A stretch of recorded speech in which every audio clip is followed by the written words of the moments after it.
Bonsoir à tous, ravi de vous retrouver. On y va pour les titres. Pluie d'hommage au petit Adam, blessé à la tête vendredi dernier alors qu'il jouait dans la cour de l'église Père Laval à Sainte-Croix. L'enfant a succombé à une fracture du crâne ce matin après 4 jours d'hospitalisation, plongeant la famille Atiab dans la douleur. La famille Parmessor réclame justice après l'agression mortelle de Nadim. Ce père de 2 enfants était interné dans un centre de réhabilitation pour toxicomanes à Okoulé. Il voulait mettre fin à sa dépendance aux stupéfiants, confie le père de la victime. Les fonctionnaires gâtés en cette période préélectorale. Le rapport du PRB sera rendu public en décembre 2025, mais ses recommandations seront applicables à partir de janvier de la même année. En conséquence, les fonctionnaires recevront l'équivalent d'une année de salaire en rétroactivité. Je suis prête à me sacrifier pour le bien du parti. La mairesse de Kurpip, Devika Pabarou, annonce qu'elle soumettra sa démission à la demande du MSM. Cependant, elle affirme ne pas être au courant des manœuvres politiques qui auraient pour toile de fond une association MSM-PMSD. Un phénomène atypique qui ne s'était pas produit depuis 64 ans se manifeste en ce mois d'août. Une 9e perturbation tropicale aux environs de Diego Garcia et un anticyclone près des Mascareignes. Conséquence, temps venteux à Maurice jusqu'à la fin de la semaine. Ce drame qui plonge la famille Atiab de Baie-du-Tombeau dans la douleur. Le petit Adam a succombé à une fracture du crâne ce matin. Après 4 jours d'hospitalisation, âgé de 3 ans, l'enfant était admis aux soins intensifs de l'hôpital Djitou depuis vendredi dernier. Il avait été grièvement blessé vendredi dernier lorsqu'une rambarde dans l'enceinte de l'église Père Laval à Sainte-Croix est tombée sur sa tête, dévastée. Le père de la victime témoigne ce soir. Et aujourd'hui, nous perdu mon garçon qui s'appelle Adam dans une situation bien tragique, bien difficile, bien. En fait, peine à mot pour décrire sa situation qui arrive nous aujourd'hui, une situation qui nous pas attendre. Initialement, nous quittons nos garçons côté mon maman qui habite Sainte-Croix. Vu que c'est vacances scolaires, j'étais en cousin, cousine, j'étais à jouer, mon maman disait me prend, j'étais quitte l'église, de la cour de l'église. Malais est arrivé dans une situation que même pas comprendre ce qu'elle est, n'a aucun mot pour ça. Et il arrive ça là-bas, quand mes enfants là tu peux jouer. Et un seul coup, il y a une barrière qui est partie fixée, il n'y a aucune fixation. Mes enfants là, ils ont pris l'eau là, et ça barrière là, ils viennent l'eau. Et malheureusement, mon garçon qui est un peu plus petit, il prend tout coup, il prend un gros coup directement le front. Ça coup là, il fait une fêlure sur la tête, que il a une fracture crâne. Et aujourd'hui, je retrouve moi, faire sur la mode. Et ça, les marées triste pour moi, les marées difficiles pour moi accepter l'escalier. Là, aujourd'hui, c'est des enfants qui ont 3 ans, qui ne vivent, qui n'ont aucune maladie, qui n'ont aucun problème, qui ne mourent. Ou qu'on ait des détresse aujourd'hui, moi, qu'il y a des enfants en pleine vie, jamais ils sont malades, jamais ils sont à l'hôpital. Ça. Ils ne m'ont pas oublié dans la vie qui pourrait se graver. Et moi, pour grave, ça se joue là parce que c'est. Moi, je ne suis pas Adam, comme je dis, je ne suis pas Adam. Pour moi, je ne suis pas Adam parce qu'il a la conviction qu'il est avec nous. Et qui est tout le temps là, et qui tout le temps passe au papa protéger. Comment on toujours fait pour mon enfant. Le 27 septembre, il a 3 ans. Pour lui, je peux faire des affaires, je peux faire une petite chose. Comme d'habitude, avec la famille, toujours. Malheureusement, nous sommes là-bas quand rien arrivé à cette situation-là. Adam, c'était un petit enfant gaillard. C'était un petit bon vivant. C'était un enfant qui en a plein la vie. Un enfant qui est content de jouer, qui est content, extra content de ce qui pareil comme moi, ce papa. Au fait, comme on dit Adam, c'est moi ça, au fait. C'est moi en petit. Malheureusement, un malheur est arrivé. Un malheur qui peut éviter. Et tout le temps, je dire, et je continuerai à dire, c'est un malheur qui peut éviter. Monseigneur Jean-Michel Duron s'associe au chagrin de la famille affligée par cette disparition et exprime sa sympathie. Dans un communiqué émis ce soir, l'évêque de Port-Louis indique avoir suivi la situation de près avec le père Lilio Prudence, curé de la paroisse de Sainte-Croix. Il invite les Mauriciens à soutenir par la prière ces parents qui pleurent leur enfant. Et la famille Parmessa réclame justice après l'agression mortelle de Nadim, âgé de 53 ans. Ce père de 2 enfants a été mortellement agressé dans un centre de réhabilitation pour toxicomanes à Okoulé samedi dernier, où il était interné. Une bagarre entre patients dans ce centre serait à l'origine de ce meurtre. À Télé Plus ce soir, son père confie que son fils voulait se libérer de sa dépendance aux stupéfiants. On a quitté là-bas pour lui gagner une guérison parce qu'il était un toxicomane. Un du monde, il y avait un centre au coulé. On a quitté au coulé. Et d'abord, quitté, on a là-bas, Et t'as mon quitte dans la main, toi, du bon chien, non? Et t'as mon fini, quitte, bon vini, moi, dis, comme ça, mon garçon, pour gagner guérison. Mais seulement, samedi après, 3 du bon, tu vini, il dit à moi comme ça, au garçon de la guerre. On dit, mais qui l'a gagné, comment il la guerre? Il m'a dit grave. Et t'as arrivé, un téléphone, il dit, il est décédé. Je vous dis, un problème, ça. On met un du bon pour guérir là-bas, le tuile. Et ça, on prend les cours là-bas. Là-bas, on peut causer, l'autre peut causer, l'autre peut causer. Moi, envie de connaître qui est arrivé. Qui fait bon dans tout mon garçon. Qui s'en a tuile. Ben, moi, je mets tout dans la main bon Dieu. Et je mets ça dans la main de la justice pour tout l'éclairage. Pour la justice, faire la justice, bien connaître qui s'en a qui tuile. Comment on tuile. Qui fait un tuile. On va d'accord, moller tout la justice, bon. Mais ça fait là, il a envie de guérir. Et à mon amène lui, une sorte, centre là, il a dit, bon, pas capable pour aller. Trop beaucoup de monde. Un autre centre, bon, ça n'est pas aller. J'allais pas aller, là, bon, on a un centre qui paye. Mon pays, ça centre là, il dit, moi, 15 000 euros, moi, payer. Et là, comment on a quitté. Les Tibets travaillent, mais ils sur la vie, partout, ils travaillent. Ils commencent sur les enfants. Dans le week-end, ils passent sur les enfants, il y a besoin de promener. Ça me sauve la vie, parce que dans l'autre la vie, comment dire, elle pas ici, elle pas là-bas. Je vous en parlais dans les titres, les fonctionnaires gâtés en cette période préélectorale. Le rapport du PRB sera rendu public en décembre 2025, mais ses recommandations seront applicables à partir de janvier de la même année. Conséquence, les fonctionnaires recevront l'équivalent d'une année de salaire en rétroactivité.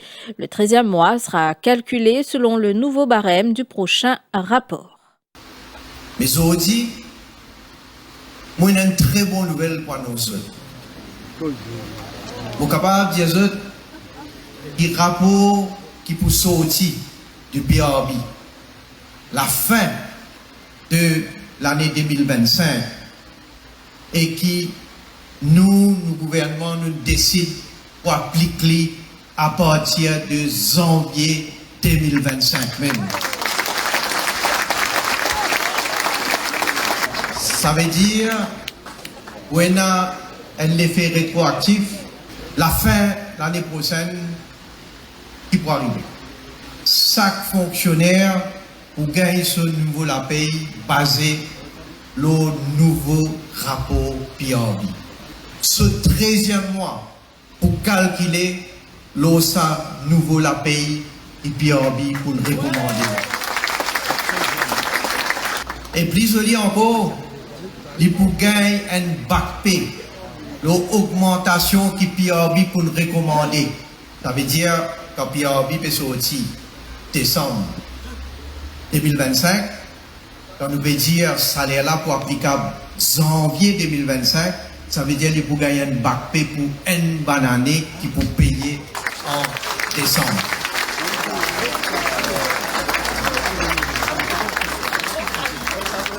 Alors, ça, c'est un engagement qui me peut prendre avec les autres. Et les autres connaissent qui moi, il a une seule parole. Et justement, ce matin, Narendranath Gopi de la Federation of Civil Service and Other Unions a tenu une manifestation à la mi-journée devant la cathédrale Saint-Louis. Le PRB a une obligation légitime de faire un réalignement salarial dès maintenant et de faire une révision salariale par la suite, dit-il. Nous pouvons exprimer nos insatisfactions à la façon qui peut traiter fonctionnaire dans sa pays aujourd'hui. Fonctionnaire pas de mendiant, comprend-le bien, fonctionnaire amène du manou 4 en plus, fonctionnaire qui dit la cause d'un réalignement salarial réalise le salaire, c'est tout. Nous finissons envoyer une lettre de service civil, puis le service civil intervenir au niveau du PRB, de faire réalignement. Il y a une nuance fondamentale entre une révision salaire et un réalignement salarial. PRB, il y a sa obligation légitime pour faire ce réalignement là. Après, plus tard, il vient faire révision. Mais pas prendre réalignement, mélanger ça en révision. Après, il donne un fonctionnaire, il y a un fonctionnaire, on finit faire réalignement et révision en même temps. Donc, pour nous, nous pouvons prendre une action qui s'impose. Peut-être pour nous la l'amorce. Là, nous pouvons attendre réponse du ministère du Service civil. Qui réponse qu'il peut donner nous. Et après ça, nous pouvons la l'amorce à suivre, mais nous ne pouvons pas rester tranquilles. C'est une manifestation avec une demande juste et équitable. et qui était la responsabilité de tous mes camarades. Et le fait que la mauvaise gestion de l'économie, les étaient n'a pas le droit. Parce que ces autres pays, exactement la nomination, ça a montré qu'un gouvernement est responsable, qui n'est pas capable d'agir de la façon qui se dit la classe travailleuse, le service civil, le secteur privé, la justice, on va commencer par dire pour le bien-être de la société. Les mairesses de Cure-Pipe et de Bobassin-Rosil, Devika Pabarou et Rajini Moutoukharoupen soumettront leur démission à la demande du MSM. Il nous revient que ce changement intervient dans le cadre de la redistribution des cartes à l'horizon au sein de ces deux mairies. Sollicité, la mairesse de la Ville Lumière, Devika Pabarou, affirme toutefois ne pas être au courant des manœuvres politiques qui auraient pour toile de fond une association MSM-PMSD. Elle se dit prête à se sacrifier pour le bien du parti.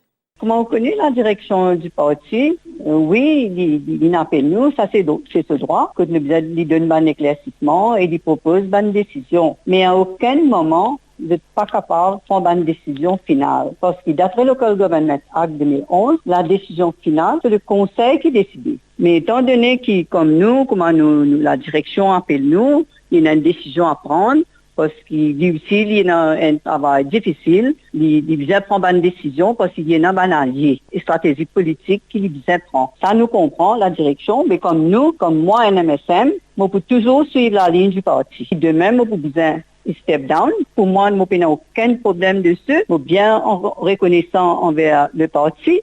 Et pour moi, le travail continue toujours pareil comme un travailleur social. Comme nous suivons la ligne du parti, nous n'avons rien à reprocher. Vishal Shipchen a comparu par visioconférence ce matin devant la Bail and Remand Court. La magistrate Chitra Subagra Pillay l'a informé qu'un procès formel a été logé contre lui ainsi que contre son fils le 19 août dernier devant la cour intermédiaire. Cela pour agression avec préméditation et séquestration. L'affaire sera appelée le 16 septembre 2024 devant la cour intermédiaire. Ainsi, Vishal Shipchen est maintenu en détention policière jusqu'au 10 septembre prochain.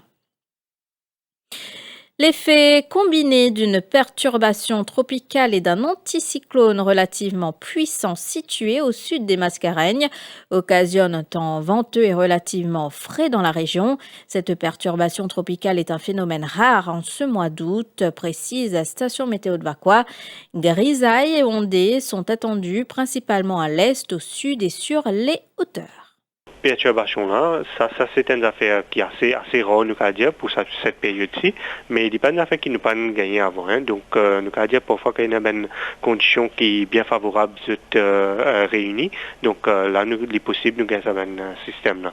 Un système un petit peu off-peak. Donc, il est possible de gagner. Mais il est tout à fait normal qu'il y ait un anticyclone qui transite au sud des Mascareignes pour cette période-ci. Donc, étant donné qu'il y a sa perturbation tropicale-là qui est au nord, donc là, nous allons dire nous peut gagner l'effet combiné et c'est ça qui peut donner ça l'été en venteux. Pour Rodrigue, là-bas, il est un petit peu plus venteux et c'est pour cette raison qu'il là-bas nous finit mettre un avertissement de vent fort. Mais par contre, pour Maurice, nous avons une rafale dans les environs de 70 km par heure. Et maintenant, avec l'anticyclone qui peut évoluer au sud de nos régions, donc nous avons une masse d'air relativement plus froid. 20 heures passées de 16 minutes, la suite après la pub.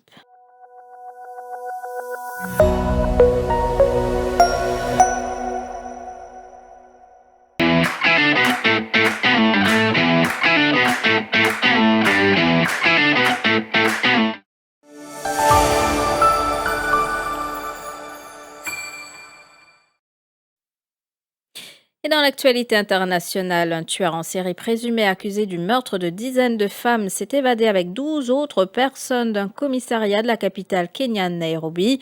Collins Jumaizi, 33 ans, avait été arrêté le 15 juillet, quelques jours après la découverte de corps enfermés dans des sacs dans une décharge du bidonville de Mukuru, dans le sud de Nairobi. Selon les autorités, qui l'ont décrit comme un tueur en série psychopathe et un vampire, il a avoué avoir commis 42 meurtres de femmes entre 2022 et juillet 2024.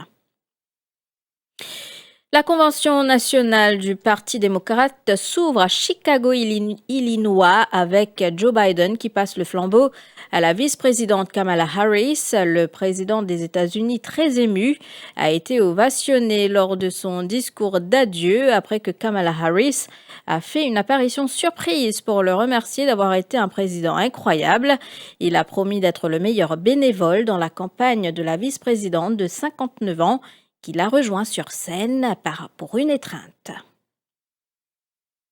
Et puis, l'Australie et l'Indonésie annoncent un nouvel accord de défense. L'Australie et l'Indonésie dévoilent ce mardi un nouvel accord de défense engageant à une coopération plus étroite lors de la visite à Canberra de l'actuel ministre indonésien de la Défense et futur président Prabowo Subianto. L'accord prévoit des exercices conjoints et des opérations militaires dans l'autre pays. Voilà, fin de cette édition. Merci de l'avoir suivi. Belle soirée à vous.